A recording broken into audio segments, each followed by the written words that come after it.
the U.S. won't tally LGBT people in 2020 census.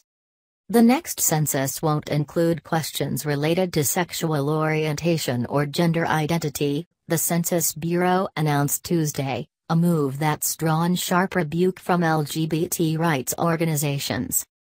A draft of subjects planned for the 2020 census, the next year the decennial survey will be conducted, initially had a proposal to include sexual orientation and gender identity for the first time. However, that inclusion was not listed in the finalized report delivered to Congress this week.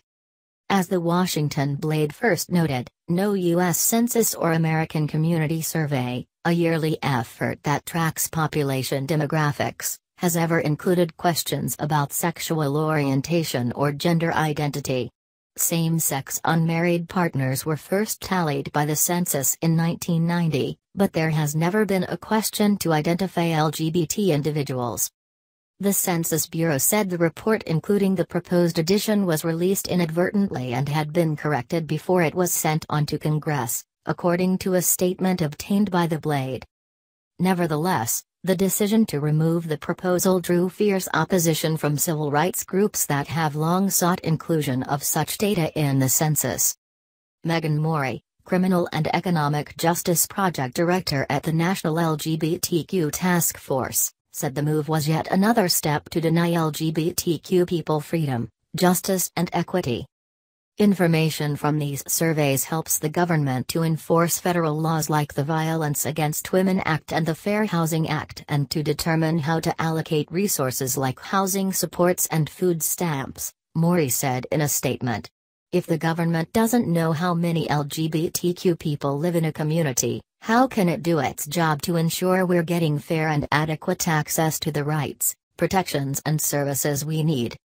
Others said the exclusion amounted to an attempt to erase LGBT people.